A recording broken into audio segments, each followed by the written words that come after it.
Hello and welcome to Personable, a podcast focused on speaking to the world's best, enabling you to become the best that you can be. I'm your host, Harvey Bracken-Smith, and today I'm honored to be joined by Freddi McKinley. Freddi is an online creator with over 500,000 followers combined across platforms, with over 260,000 followers on TikTok, over 200k on Instagram and 50k on Facebook. He creates content centered around fitness, and he also has his own online training business, encouraging people to get fit while immersing themselves with his fantastic storytelling. I feel hugely honored to speak to someone like Freddi today, having known him since he was a lot younger to the place that he is today. So Freddi, I wanted to start off by asking you if you could take me on the journey from when you were a young child to working in an office job to finally what it is you do today and how you got there. Yes. Thank you so much for having me on the podcast, Harvey. I appreciate it. So in terms of my journey, it's been very varied throughout the years. So initially, the goal was to kind of get a normal grad job. I went to university, studied engineering. We went to the same school back in Jersey. Had a very sort of standard upbringing. Nothing kind of unique about it, I don't think, other than the fact we lived on the islands. And then, I didn't feel like I was going to do anything different other than sort of the most common path, as we know. A lot of our friends and peers growing up in Jersey kind of transition into school, and then everyone goes away to university, and then typically you get a job either back in Jersey or you start traveling or all these other options that are available. But for me, I felt like I always went through the simple route throughout school. I always went through the kind of most bog standard route. I think I was scared to do anything different. But I'd always just sort of perform average, a bit above average, kind of. Yeah, I was like fairly talented at sports. I always liked fitness. But I never thought I would do anything kind of different. And then fast forward to now, I feel like I have a very different career to most of my peers now. I'm self-employed. I do a bit of marketing as well. As Harvey said, I'm passionate about storytelling, creating content. I have an online fitness coaching business, making videos online, and it suddenly just didn't come about kind of unexpectedly, I'd say. It wasn't something that I sort of envisioned myself doing. So I graduated from university in 2018 and then got a job in finance from one of the main institutions within wealth management, and then kind of got to that stage where everyone was like, when you start in the working world and you're sort of like, wow, is this it for the next 40, 50 years? So then I was kind of thinking, maybe I'm just in the wrong sector within finance. Maybe there's other areas that are more interesting or a bit more exciting. So then I moved into a trading role. I worked for a hedge fund for a year, and I was always very analytical and like maths and things. So I was like, oh, this will be kind of exciting. Really on the front line in a different way in the financial markets. And then found that very high pressured, very stressful. So ended up leaving that job and then didn't really know what I wanted to do. In May 2020, I then started my TikTok account. And that was when the platform was very new. Not many people were using it. And I started sort of tracking my fitness journey, and it started to gain a bit of traction, but nothing that serious. And then it wasn't until I launched my coaching business off the back of socials, sort of like somewhere of 2022, that I was able to go full time at all, and that's when I sort of just went 100% in. And ever since, I've been growing on the platforms and super grateful to be in this position, but still a lot of time. I sort of jumped around there, but I did that trip. No, very clear. Thank you very much. Was there always this intent to sort of create this into a business? Did you have that sort of, you didn't like your job, you felt like, am I going to be stuck here for the next 40 years, that sort of thing? And so one would think it was like, oh my God, this new content creation thing, I'm going to make it as a business. But you kind of made it sound as if it was just this way to express yourself through your fitness. So was the intent originally to make it a business or more just for fun?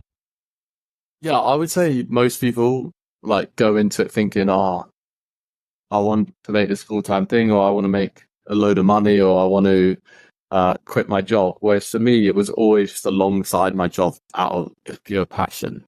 So, I mean, pure passion, whatever that means. So I just liked fitness, and then through that, I found a love of documenting the progress, and then slightly upskilling myself, getting better at videos, storytelling, sort of.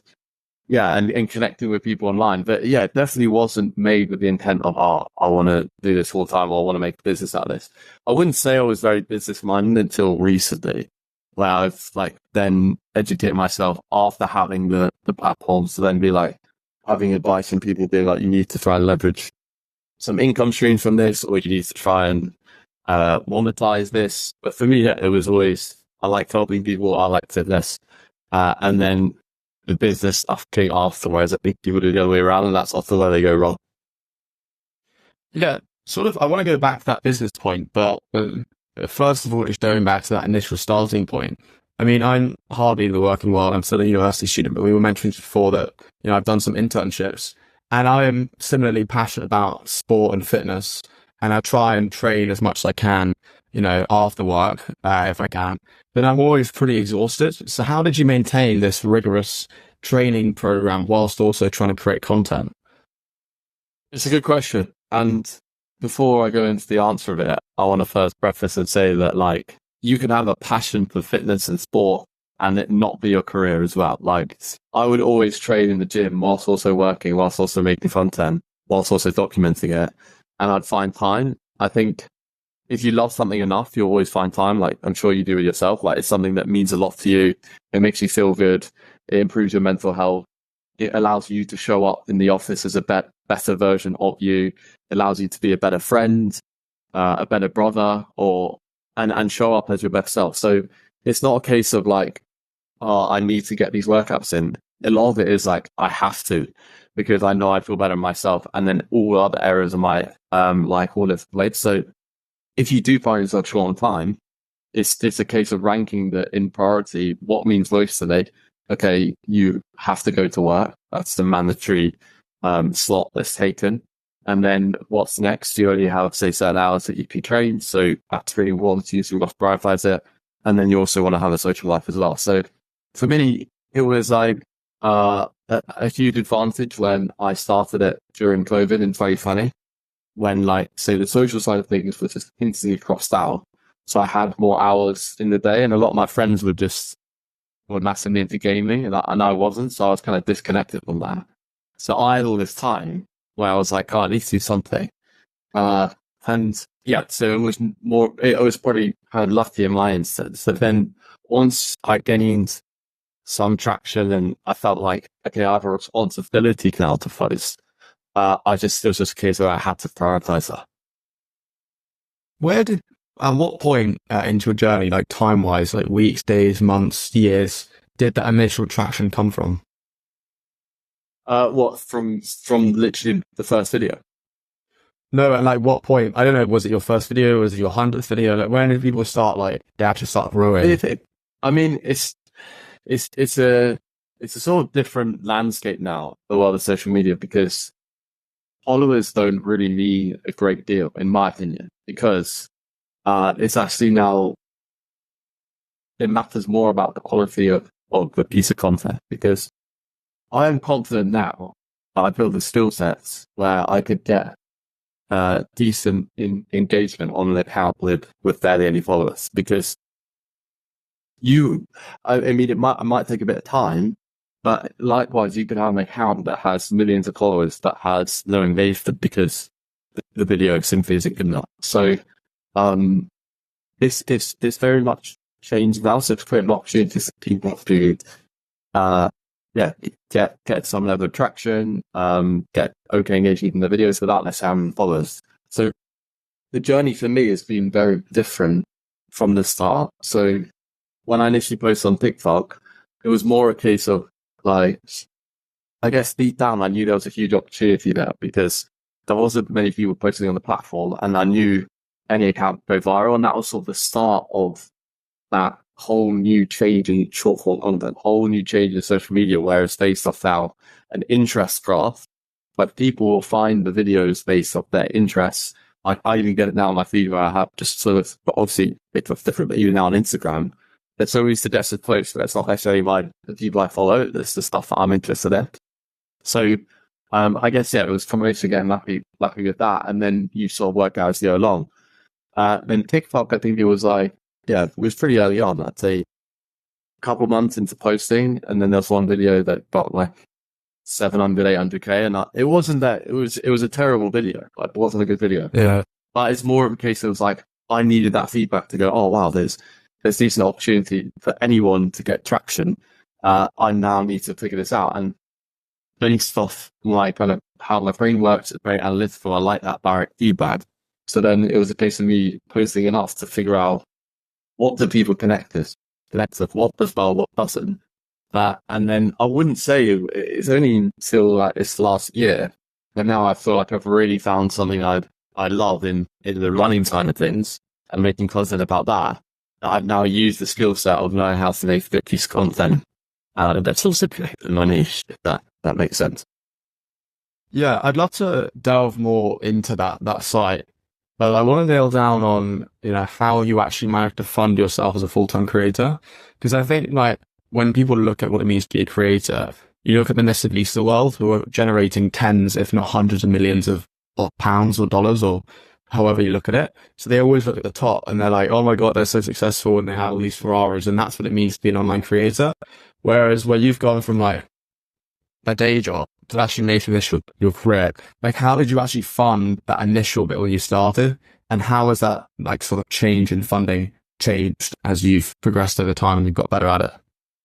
Yeah, so I think everyone always has the wrong assumption with social media where they think everyone who's got following is killing it and making a lot of money. It's not the case anymore. I think you now got to be very business minded. You've got to know how to monetize, which a couple of years ago I had a lot of followers, so I didn't really know how to monetize. Whereas it then got to the point where, in answer to your question, I was basically doing both. So I launched a fitness business, and then I basically got to the point where I was making more from that than my job, and then that was the side feed. So it wasn't a case of I took this big gamble and big financial risk, right. Although it was in some part, but I wasn't stupid with it, where I was I'm just gonna have to bank on myself and survive off hot noodle. I was doing both for a while, and they just slowly transitioned, and then now I've been doing it a couple of years. So then you sharpen your skills and you get better at it. And then but I guess the downside is the uncertainty. You don't know what's going to happen. So I suppose there's the risk in that sector. But for me, there's never been a really big financial risk. But I've always been, okay, that's not bad. Yeah, I think what's funny is I actually didn't know you do social media. And then one day, a year or so ago, I get this random ass. I didn't know if I even followed you on Instagram, no offense, but I randomly just got an ad. And it was from a company you were working with, and it was you as the face talking through the story. Mm-hmm. I was wondering if you could explore, if you could tell me a bit about the initial partnerships you had. And because I personally had never seen a creator, you have somebody here's Gymshark and I like these clothes or whatever. Do you actually part of this non-alcoholic beer brand? And you were talking through it and using your amazing storytelling that made me actually just want to watch the ad because it was so immersive. So how did that initial partnership come about? What was your role? And so it's actually, there's been a bit of a transition. I think it's a smart way now to go about it, where brands bring in an in-house creator versus just doing one-off brand deals, because it can be very expensive, particularly for a startup. You don't have a lot of funding to just do influencer partnerships, one-off brand deals, but there's no incentive for the influencer or creator to make the video engaging or to make the ad engaging, because they're getting paid a one-off fee regardless.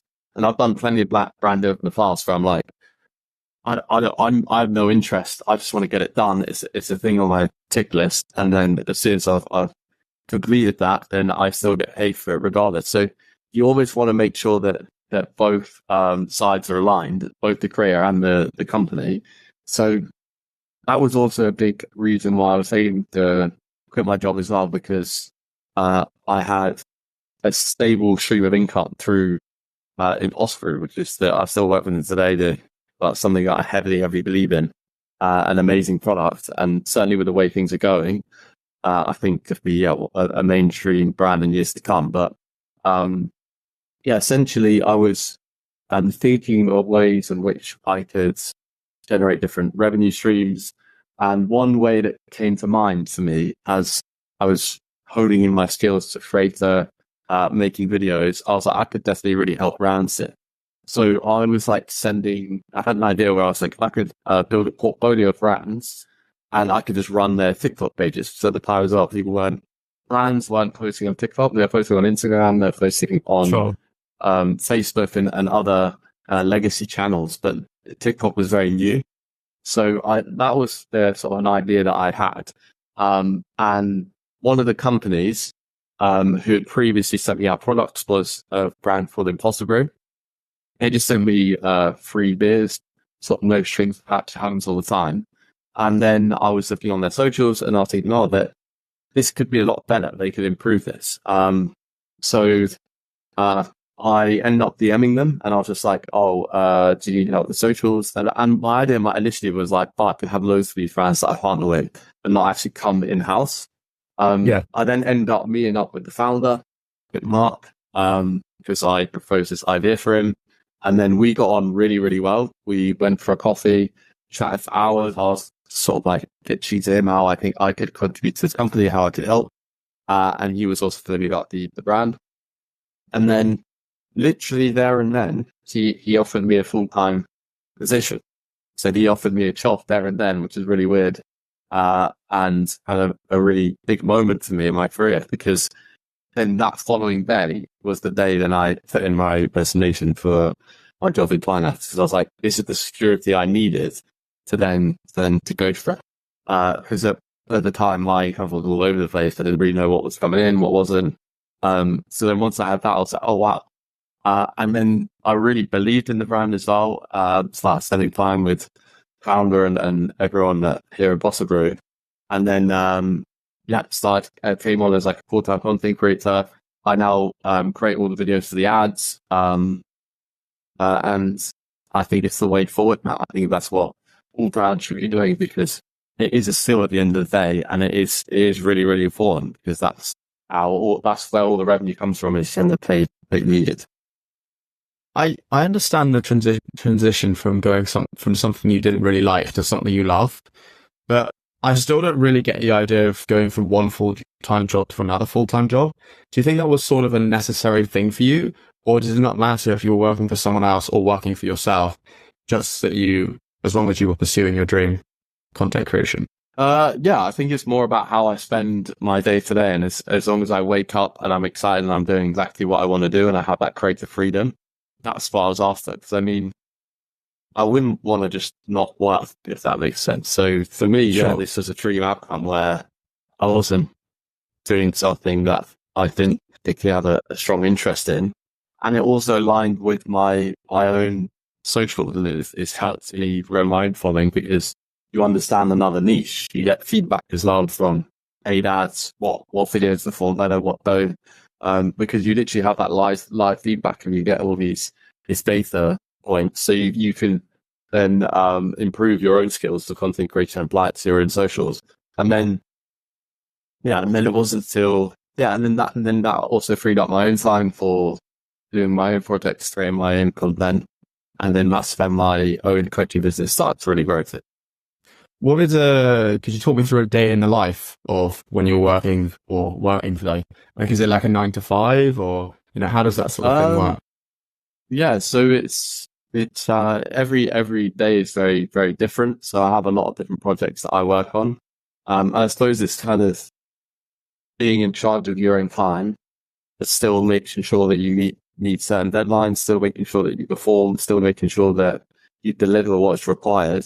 And being in that fast-paced environment, that dynamic environment of a startup, which is what I love as well. So, Yeah, so typical day in the life at the moment is very different to when I started. Been prospering now. I've moved down to London, so we had an office space here, which is really, really good. And so yeah, that business is growing, and I'm contributing to that too. And then I also obviously coach my clients, post on my socials pretty much every day. So yeah, I mean, it's flat out. But as I said, I mean, it's not necessarily 9 to 5. It's like I'm just working all the time, but I enjoy it. Like it's not like even in the evening, like I'll be doing stuff like it, but then it doesn't necessarily, and it sounds really cliche, but it doesn't necessarily feel like it work. Sure. I remember, if you recall, I mean, you probably know who he is, but for listeners, like David Dobrik, so he's got like 16 million subscribers on YouTube. Hasn't posted in a year or so, but still posts on Instagram and Snapchat and that sort of thing. And I remember listening to something he put out like sort of 6 years ago, and I'm not sure how old his younger sister is, but I think literally just being the younger sister of, a guy that's world famous from social media, she garnered a couple 100,000 followers. And, on one of their short videos, she was asking her brother, oh, how much, should I charge a brand to post on our social media? And she'd be thinking, oh, if I get like $50 or $100, like that's well done. But David Dobrik was like, no, you should be charging brands like 4K. If you've got nearly a million followers, you should be charging them that much. And I feel like one of the hard things, especially for, creators, and you were talking about this just before, about how basically like, just because someone has a lot of followers doesn't mean they're earning a lot of money. So a sort of like 2-part question is like, how do creators know how much they're worth? And also, how do creators get educated on this sort of thing? Yeah. So the first one is I would position myself so that you don't need the income. So what I mean by that is you only undersell yourself when you're in a position of desperation and you're like, I need this brand deal to put food on the table. Then you're in a very weak position, but I've fortunately never had that. So for me, I would ask myself 2 questions. One, do I really want to work with this brand? Does it connect well with me? Do I use their products? Do I like what their message is about? Do I connect well with that? And then 2 would be, if that's the case, then I would just massively try and maximize your gain, and you can sort of like highball them and then go to negotiation. So, to answer the first question, I'd be like, I think it would be it would be difficult if that was your dependent source of income. If it was just random brand deals, I don't think that's a great position to be in, if I'm honest, because it is very precarious. You don't know what's going to come in month to month, and then you're in a weak bargaining position where you kind of have to accept whatever they say, and then you also may have to do brand deals that you don't necessarily want to do. So yeah, my advice would be to not do brand deals as an income stream, if I'm honest, and just treat it as like, if you work with finance, as like your yearly bonus. So you're like, oh wow, this has come in, I didn't expect it, pretty cool, and it's the brand I like.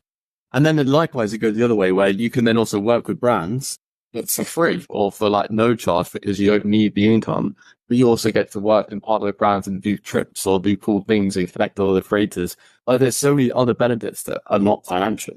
They could also kickstart your career or get you noticed by someone else. So I would always try and position myself where I don't use brand deals, and then you're in a much stronger negotiating position. And then the second one, in terms of educate yourself, you just got to ask other creators. You got to ask other people. You either start with a fee where you're like, I wouldn't be disappointed with any. I'd be just think of a number where anything below you'd be disappointed with. Then there's no point doing it. If you feel like hard done by, if you're like, I'm going to, let's say 6 hours work on this video, and then you get to see and you're like, it feels a bit underwhelming, then you just bust your own fault.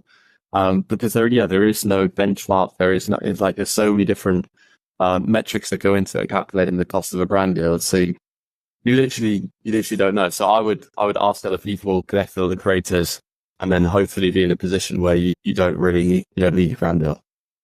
So how should creators think about monetization? Because when people think about, sort of like a traditional view, I'd say, Not necessarily my own, but I'd say sort of a common view out there would be a young kid or, usually someone Gen Z based or a bit younger. It's like, I want to start making social media because I want to make money. How do I make money? I make it from brand deals and I make it from, YouTube, whatever pays me. So having heard what you've just said, should the goal be to build a business first or get a job first? Or should it be to build content and do that the other way around? And then if you have built a following, how should people go about creating a recurring revenue stream? Yeah, I would say build businesses that are meaningful, impactful, and actually contributing to something. Because that, at the end of the day, is what's going to give you the most fulfillment. It's not going to be partnering with a brand and getting $50,000 or whatever creators get. It's cool, but it doesn't really mean much. Whereas you can actually leverage a following and contribute something immense. That means a lot. So I've advised it because that's what I do, and I think that's better. But I would just hate to be in a position where I'm dependent on other brands contacting me, because you never know what's going to happen in the economy. It's very difficult to it's very difficult to measure the success of that brand deal from a brand perspective, because I've seen both sides. I work with a startup and I'm also creator. So it's very difficult to understand what the return really is when you're spending a lot on, let's say, influencer outreach and brand partnerships. I would definitely not recommend trying to get a position where you have to be dependent on views or brand deals, because the other side of things as well, if you're just dependent on views for income, you're even more of a sucker for the algorithm. Like, you have to get views to make an income. And I think it's also a burden on your own creativity. Like, I think for me personally, I'm most creative when everything's sorted. I know what's happening. I can think of ideas. I'm not just thinking, I need to do this idea because this is going to get the most views. Or like you see these YouTube channels where they're just doing these ridiculous concepts that surely they can't employ just because they know it's going to get a lot of views. Like, eating 10 million calories or something, or like the Mr. Beast of the world, because you'll get to the point where you can't compete, because you're going to have to. The budget for those videos is going to be millions, but they're completely like Mr. Beast. And then it becomes, like, who's got the most money to get the most views. So, I think it's a burden on your own creativity. And I think the best solution is, find something that you're really passionate about. Start really broad and make videos within that very, very broad niche. See what you connect well with, see what other people connect well with, and then like niche down even further, and then leverage a business off that. And it doesn't have to be a service, it could be a product. It could be something that you just feel like, whilst going through that journey, you feel like is missing in the market that you can really contribute. And that, I think, makes you feel good. It's how you can make the most money. It's how your life can be the best. And it means that you don't work for YouTube, you don't work for Instagram. Truly work for your son. You mentioned that creators, particularly when it comes to advertisers, have a low bargaining power. And it's hard for me to say I disagree when I'm hardly a creator or hardly in your space. But I would disagree with that in some scenarios. Like, I feel like if you're in a niche in which everyone's doing it, there's like person A that's in the person B, I feel like it can be just a bit confusing. But I feel like when you start getting like higher up the food chain with more followers, and you get some form of like dominance in the space, the top fit, like Matt does fitness, or Jesse James West, or, the Mr. Beast and the entertainment stretch. I feel like they've got more bargaining power in that regard. But sort of on that, and I feel like you've done that in the types of videos you make, the types of storytelling you've done, the brand that you've built, your personal training business. I was wondering if we could delve a bit deeper into the idea of what it means to build your own brand, particularly your own personal brand, and how you sort of make your own differentiating edge on your videos and on your content and on your profiles that makes you different to everyone else. Yeah. So there's two topics today. The first one is your point about, I suppose if you are top of the food chain within your niche, you have more bargaining power, sure, to a certain extent. But I think there's an argument there to be said that there's only so much influence these individuals can have, and I don't know. I think, in my opinion, that industry blown out of proportion where like the fees that these guys would be demanding. I didn't even know if it is really net positive for the brand. It's probably better for brands to work with smaller creators who make really good videos and have really good potential to connect with their smaller micro audiences or even go viral because they're really, really good creators. Whereas Mr. Beast can only work with so many brands because only so many brands can afford his budget. Matt does fitness. Does he really have that much influence over like, Jesse James West? Like there are always alternatives. So yeah, I don't know. I think it's the fees that they're demanding is eventually not worth it from a brand perspective. So, yeah, I don't know. I think they'll still get paid well, and I think that's why they go to more like on the contracts and salaries and stuff. But, yeah, I certainly think the industry is changing a little bit in that regard. And then, the second point was, or do you remind me? The second point was like about, I was talking about like building a brand and how you differentiate yourself. Oh, yes. Yeah. Yeah. So sort of like how I was talking about before in the sense that, I think you've thought first to within any niche in social media, you have to first enjoy what you do and what you post about, and you have to really connect to that because the number one thing is consistency. Like, it's kind of like getting to know or developing a friendship with someone. You have to be seen it. There's not going to be one video where you see and you're like, oh, this guy's amazing. Oh, I'm a big fan of this guy. Just off one video. It's very, very rare that happens. It's more about, and I see it even like people I'll speak to that follow me. They're like, oh, you kept coming up. And then I was like, oh, and then I got really invested. And then I saw your improvement in your journey, and then it helped me. And then it's tied to your journey. So I think number one is whatever niche or industry you pick, it has to be something that you enjoy, so you stay consistent in. So that's already very, very limited. And then within that limited interest graph of your interest, it's like, okay, which game can I win at? Because you do have to be the best within that market. And yeah, I suppose that's more just a trial and error. It's like, you're not going to be good at the start, that's the thing. And then you still get there. It's not to say that it's always going to go well. Like some give you still at some level you've got decent experience in it. Like say for instance, be after like I'd like to make a good video, I'd like to make an engaged video, but sometimes they won't do well, and that's just part of it. I was wondering if we could like start breaking down. You say you're very analytical, but I would like us to like break down like what it takes not to build a viral video, because as you say, like no one knows something's going to go viral, but to build a high performing video. Yeah, like from going from the beginning, from thinking of an idea to planning it out, to doing the idea, to editing it, to putting it out there, and then making it look nice and putting a thumbnail or whatever over it. Yeah, so it depends on the platform. Like I don't do YouTube. TikTok. For TikTok, and I'd say that would be in the same bracket as Instagram, Facebook. And to be honest, it's all short form driven content. The way to get views is simply based off watch time. So that is literally the only metric that matters, because the social media algorithms and platforms just want you to stay on the app for as long as possible. That's their only interest. So if you can get a video where you will watch from the start to the finish, then that is ranked as a good video, and then it'll get pushed to more people. Likes, comments, shares don't necessarily matter as much as watch time. Watch time is the thing that's the reason it gets pushed. I believe it's the same on YouTube. And so that's how you sort of build a video with that in mind. So you think, okay, how can I make a video that's one going to stand out, that people are going to watch in the first place, and then while they're watching, they're going to stay till the end. And there's a number of different ways that you can do this. I think the best way is to make sure that you don't talk about too many different things. I see a lot of people that make their content very listy. So they're like, here are the 10 different things. And they go, one on this, two.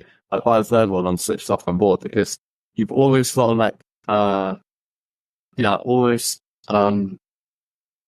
think about what's the kind of the end, but don't reveal the answer until the end. So they know what to expect, because people, whenever they get confused, then people will scroll. They're confused just being forward. So if you're going through a video and even if I'm watching a video and I'm like a bit lost, I have no idea what they're going to say next. It's just too much for me. Like when people are scrolling, they just want to chill, they want to switch off, they want to know, they want to have some expectation of what's to come, but they still don't quite know. So yeah, in terms of my like creative process, it's literally I always think of ideas when I'm out on a run or exercising. That's when I'm always most creative, when one part of the brain is active, the other one is thinking of ideas. And then I simply, as soon as I have an idea, I write it down. And then I'll script it first. So then I'll literally script the full video, know and then like try and tweak things. So I'd say the way to become, to gain okay track. And I'm not like a massive creator. I don't have loads of followers, but there are people who are way bigger than me. But certainly what I've noticed with the biggest creators is they're really good writers. I think you've got to be a really good writer, because that's what keeps the video engaging. And then, of course, yeah, you've got to map out the visuals and they've got to be engaging to you. If you just talk to the camera, like when I'm just sitting in front of the camera, they won't perform as well. But that's fine because I'm connected to the button line of the street, so I don't mind that. Yeah, the first that comes in the script's got to be very engaging, get them from A to B all the way to the end, and then map the visuals, which is kind of the easy bit, really. So yeah. How do we go about creating that script? Like, let's just say right now, I mean, let's just try this right now. Like, so I'm going to create, just because you're fitness based, I'm going to say that I'm going to become a fitness creator. I'm not. Yeah. Or I'm going to try and stay with Steve, but I'm going to become a fitness creator. More the merrier. Thank you. And my journey is going to be from today, when I'm incredibly unfit and I haven't run before and I'm eating Doritos right now, to me running a marathon in 3 months' time. And I'm going to create TikToks. You get to choose how often I'm going to post. But that's my goal. And I'm going to film myself running, what I eat, what I do to that journey. So how do I go about, like, I have the overarching thing. The overarching goal is run a marathon in 3 months. I'm going to talk about my exercising, my diet, my sleep, whatever. I don't know anything about anything. How do I even begin scripting? Without knowing, I'd be like, okay, just film myself on a run. I don't even know where to start. Well, the start is you just post. Like, there's less fanning, more posting, and then getting the feedback. So, like they say, you post 100 videos, and then you reflect, okay, what were the best performing 5 videos? Then do more of those style videos, post another 100, review what were the best 5 of that, do more about those 5, and then you constantly refine until you found the process that works for you. There is no right or wrong answer. There is no correct creative roadmap to like planning, filming, and then having a polished video. I think the answer is just trial and error and just more doing, less planning, less preparing. In terms of like saying there was you're starting at 0 and you need to get to 10, and 10 you're like a renowned creator, everyone knows you, you're dominating the stage. If I was going to decently bug you to like a 1 or 2, and then you skip those steps, it would be to get highly specific. Let me talk about 2 things in the video. So one video concept could be, like the viral YouTube concept of like, I'm going to eat this many calories and then I'm going to try and burn them off, something like that. So it's literally just one thing. If you're trying to say, I'm doing this, and then I'm also training for a marathon 2 months, so I've got no experience, and then in 2 weeks' time I'm going to do this workout.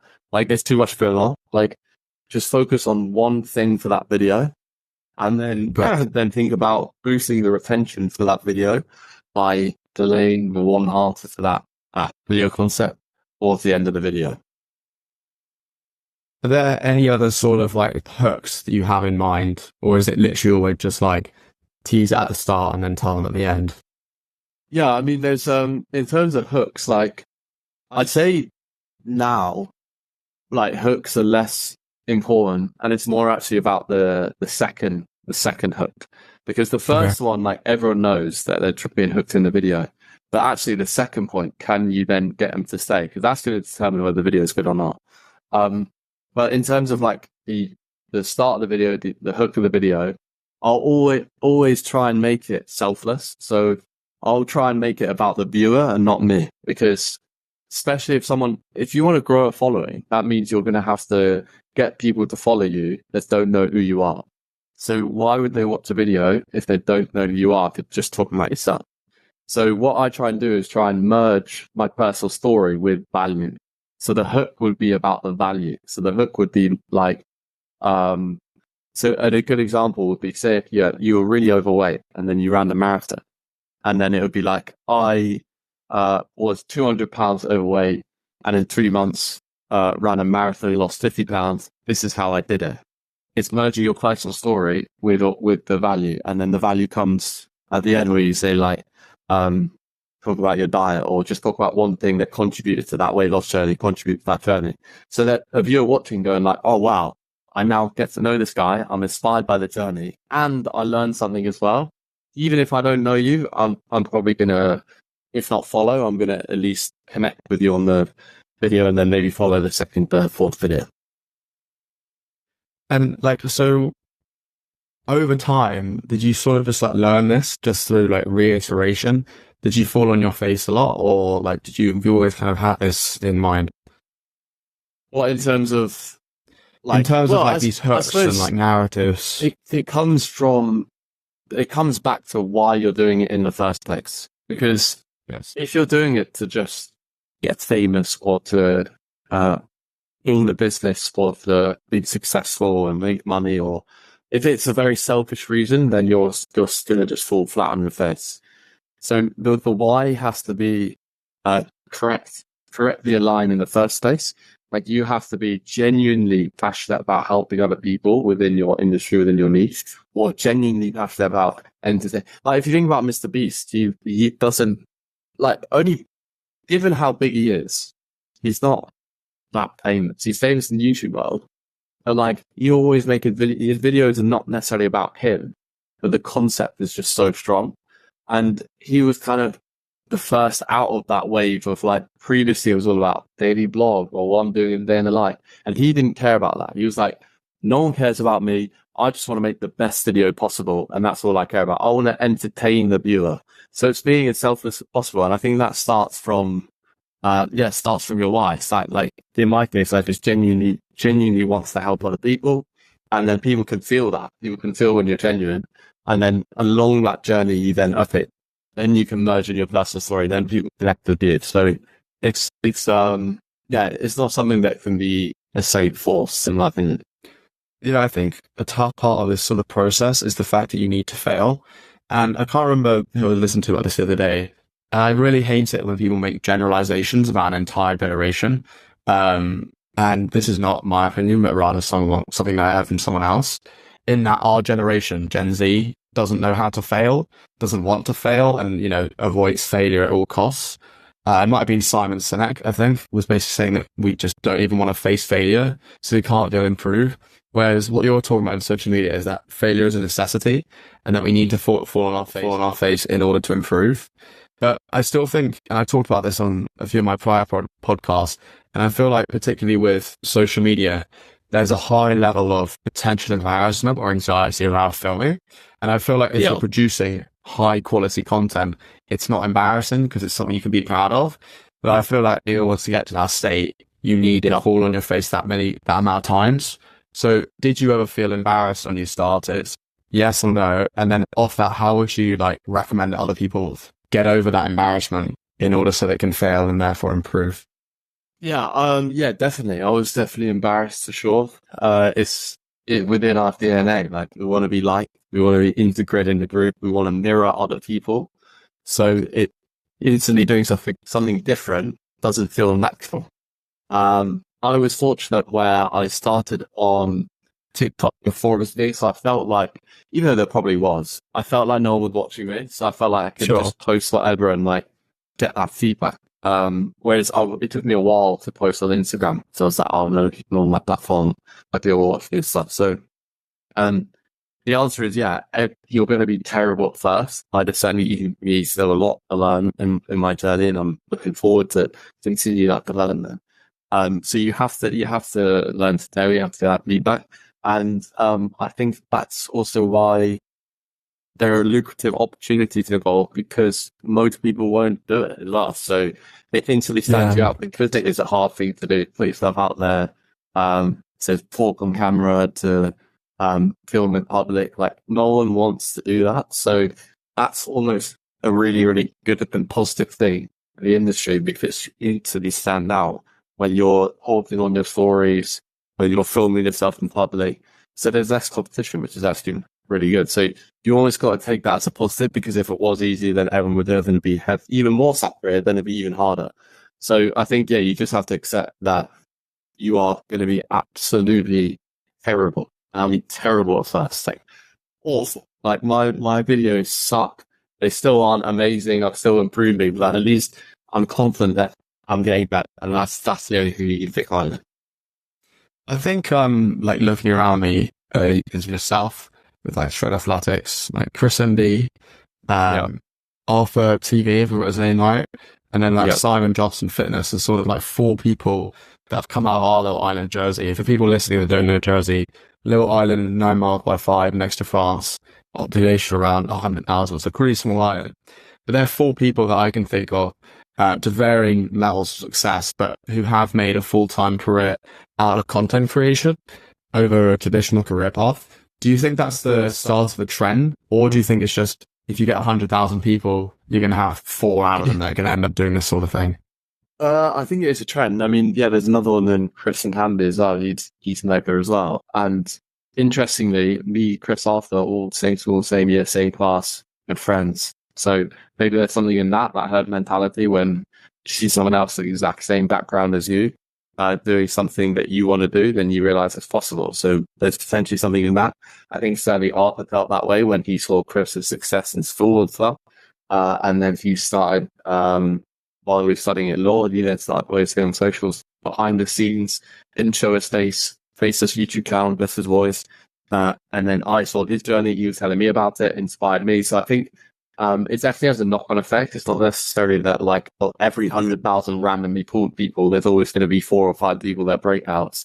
But I think it definitely helps when you know someone who's got the exact same upbringing as you, the same skill set, the same tools available, and then you see them do stuff that you kind of want to do.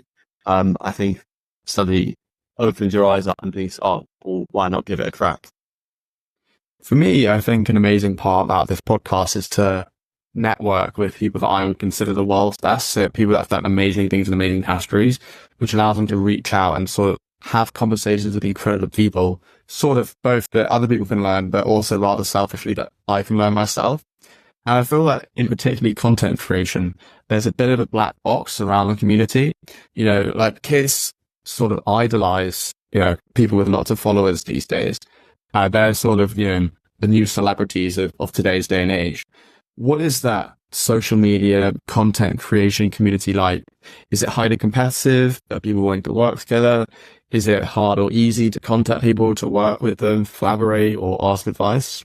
I think it certainly becomes easier if you do have a platform. You're more likely to be seen and people are going to see your message or respond to your message.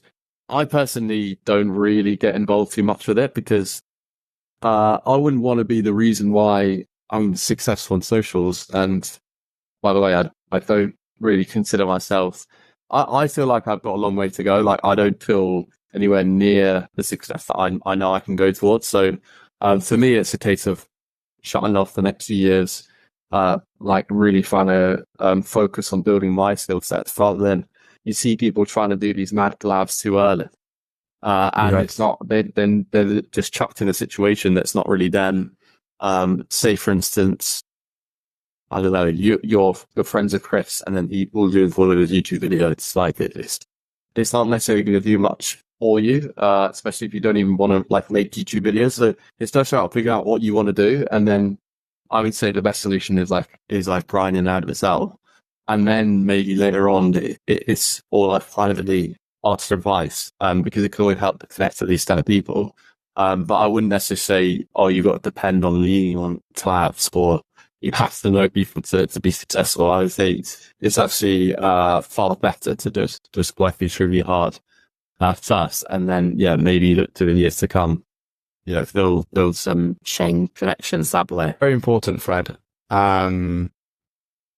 If you do speak to any of Chris's friends or Simon, as I mentioned, make sure all of them don't go on his videos and instead send me instead. Because if we want to make sure that anyone's ready enough for his videos, and if content creators aren't ready to go on a big video like that, happily send me instead. I feel like I'd be well prepared to go on any of Chris and these videos. Yeah, sure. I'll send them a message. Being an experienced content creator like myself, I think it could turn into, get him like 5 more viewers. Nice, yeah. So get the signs involved. They're like, you tell us. We'll get that if you can't. But yeah, no, seriously, it's like, I just don't think it benefits you at all. Like, I think, that's what I think people think they want, but I don't think it's very beneficial. I think, you want to be known for yourself, and you want to make sure that people don't know you as like Chris's friend or whoever YouTube channel you managed to get on, or whoever asks you to come onto their channel. You want to be known for what makes you unique and you individual. So, I think it's changed now. I think people have like caught on to people who are just like in it for views or power or however you want to call it.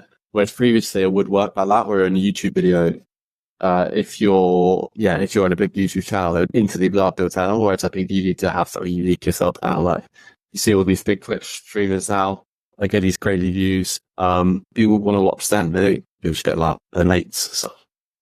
Yeah, well, I sort of noticed this myself a bit. This is sort of a bad example because I think his friends are part of his team. But do you know who Airac is? No, I don't. So Airac, it's spelled AIRRACK. Maybe you remember, maybe not. He's a YouTuber, and I think 2 or 3 years ago, he created his channel, and his goal was basically to get to 1 million subscribers in a year. And then he did that. And then the next year was from 1 to 10 million subscribers. And now he's got like 15 million subscribers or something like that. And his, best friend, I don't know if they're his real best friends, but his best friends, one named Mac and another one named something else, were basically in all his videos. I think they did work with him, they were in all his videos. And the point is to say that although their channels did, they did get a load of subscribers from being in his videos, you go on their channels and the level of production quality, the level of storytelling, the level of interest, it just isn't there. And so although they have all these subscribers, me as a viewer does not want to watch their videos. Sure, they're cool to watch in someone else's channel, but they're not getting any monetary value out of it. And so although it's cool to say, you're in this big channel, you don't get actually much value out of it. No, and because you're not well known, you're often like the laughing stock. It's like, what's your role in that? Everyone is characters in a YouTube video. What's your role? It's I don't know this character, but if you're clicking the video to watch him, you don't care about his mates often. They'll be like undermined or not taken seriously. So I think that there's definitely merit in working and building up your own personal brand before you do any sort of collaborations. So we've talked a lot about the social media direction, about traditional versus these new sort of careers and breaking through, and how you've taken advantage of that, especially when other people are doing that. But you've created this sort of personal training online business as well as your other role and doing your social media.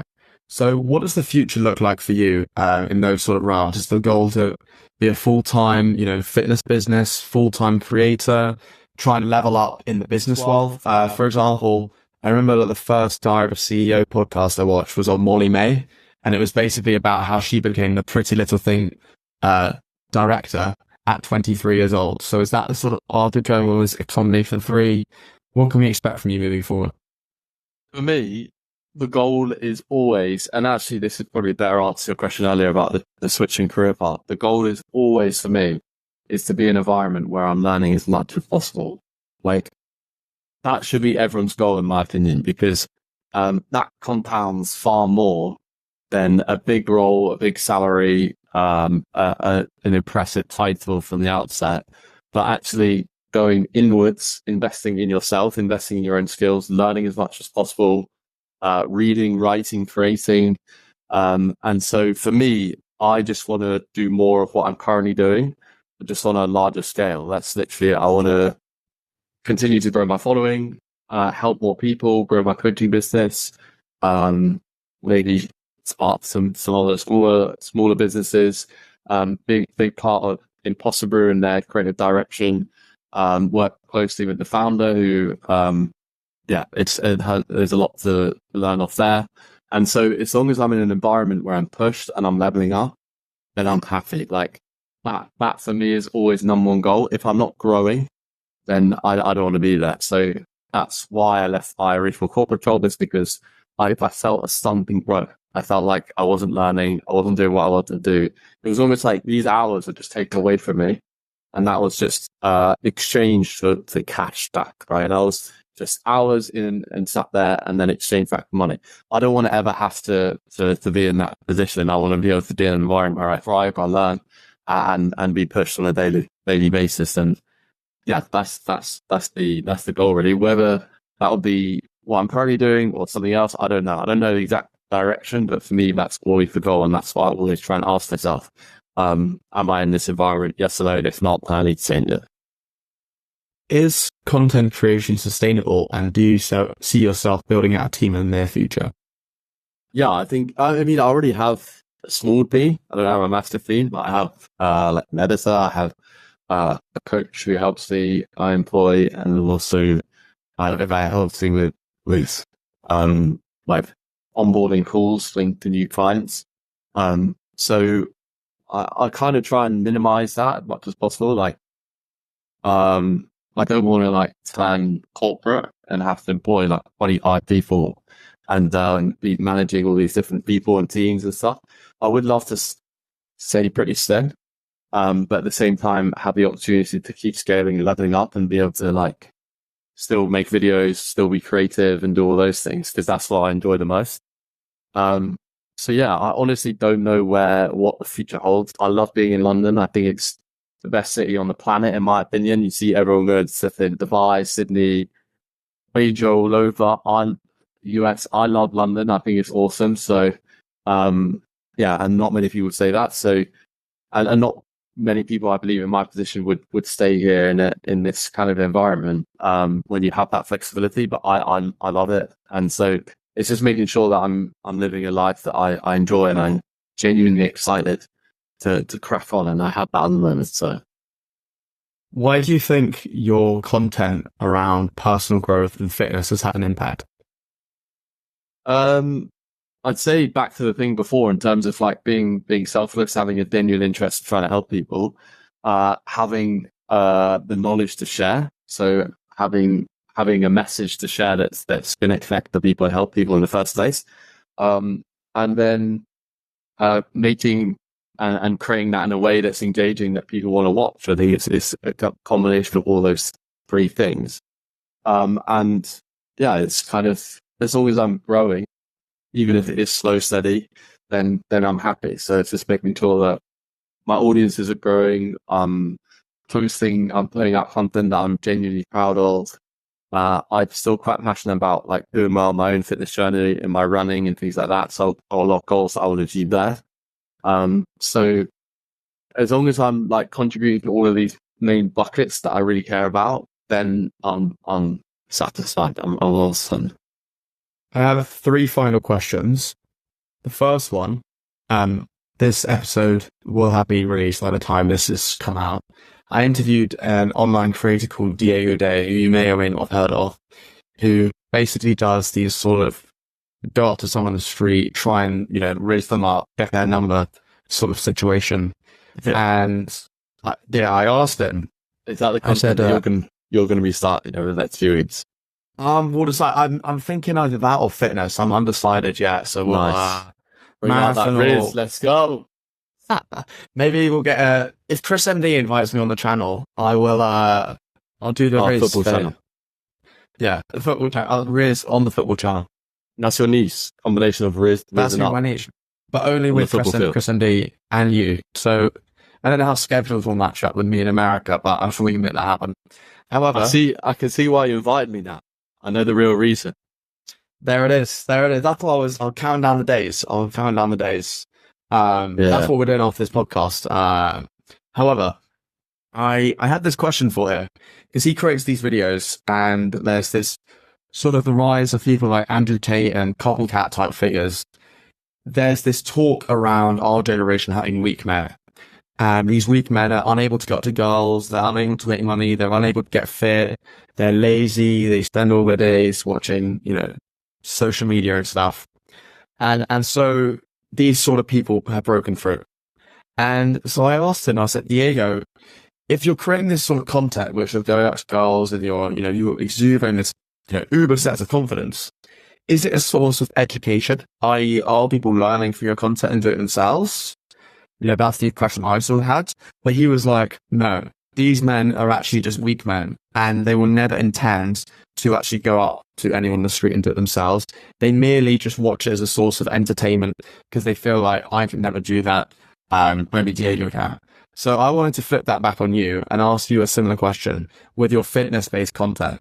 Do you think that your viewers actually want to get fit and actually want to take the steps to achieve their goals? Or do you think they merely just watch you for entertainment because they feel like that they can never do it themselves? I think it depends on your niche. I would agree with him in his instance. I think people watch that pure entertainment purpose. It's not like, it's because it's embarrassing. So people were like, I can't believe he's doing that, rather than it inspiring the young generation to speak to girls. I don't think it's positioned like that. I think there's maybe potential for that, but I don't think it just by the sounds. Me and Chris are going to be laughing with that niche enough. Yeah. So I mean, you'll dominate the space when you do come aboard, which I'm excited for. Definitely link through the channel when you start it, whatever that is. By the way, I do recommend. It. Yeah, I do. I didn't know. Genuinely, as a piece of advice, I highly recommend. I mean, this podcast is awesome. It's a really good idea, and it's just putting yourself out there, connecting with people, trying to, even if you get one piece of advice from all these different creators who've things or learned something over the years of their development, then it'll be highly beneficial for you, and you can apply it for whatever you do in the future, and we've got lots to support it. But in terms of me, my audience, my audience aren't like young, impressionable men, or the young men that sort of just like adore that type of masculine content. I'd say mine are literally to be educated, either inspired from my own journey or just want to level up their own health. I think that sort of feeds into my businesses as well, in terms of people want to learn, so it kind of makes sense. I wouldn't say that I necessarily have fans as such, like people in those within that demographic. It's more just I think most of my it's like 40 men, female, pretty mixed. Largest is like 18-25 up to 35. Like, not, I wouldn't say they're just watching out entertainment purpose. I'd say it's more education. So it's sort of some. Are we selling my autographs? No, asking for your autographs very soon. That's a unique way to go. My penultimate question is, what advice would you give for 18-year-old stuff? Have some more confidence, for sure. I was very timid as a young boy in school, and I mean, it's difficult because you don't want to change the direction of your life's path because you know as you go along. But I mean, it would be to speak your mind, have more confidence, don't be scared to disagree or upset certain people that and when you're standing up for something that you're genuinely passionate about, learn as much as possible. I wish I probably should have prepared more. Then back then I didn't really do a lot, but I wouldn't really change anything. I guess the one piece of advice I've been telling yourself would just be back yourself, have more confidence, and have faith steps. So like that. That sort of ties into my last question.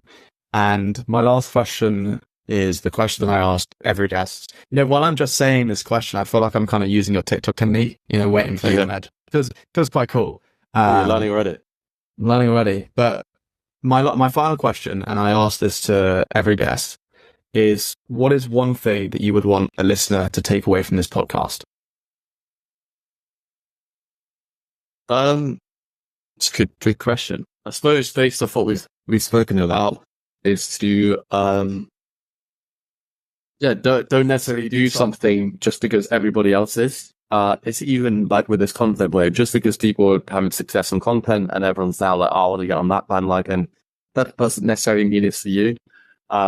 Sort of spend time on what makes you tick, what you're genuinely passionate about, what you're interested in, and trying to really lean into that. I think, then everything else should kind of follow. I don't think there has to be some strong intent to do something that you're not passionate about or not aligned with. Certainly in my instance with the whole content thing, it wasn't a plan from the outset. It's more just, it was something that felt like it was the right thing to do. And I went into that and then learned as I went along. So I think, the first thing is, dare to be different. And the second thing is, spend a long time on finding out what, and nobody else is influencing this, but what you're genuinely passionate about. And then you know what will happen once you really get into that. Thank you very much, Freddi. I've, as always, have learned a tremendous amount from your content. And I feel like that represents an amazing story through your journey up to where you are now. And I really appreciate the realism that you've sort of provided in today's episode. I think it can be easy for people just to say, follow your dreams, create content, you'll get all these ad sponsors and blah, blah, blah, blah. But I think the fact that you've had that sort of analytical mindset and you've gone from a finance, perhaps a really successful potential career, to stepping out of your comfort zone and not just doing that on a whim, having your own journey built up through the connection you have with that startup, through through your PT business. And I'm really excited to see where you go next. Thank you so much for having me. It's been a pleasure, and best of luck with your journey. Honestly, I feel like you've got a strong message and you've certainly got something to say. And I just hope that it connects to other people and you put it out there at some point. Thank you, Frey.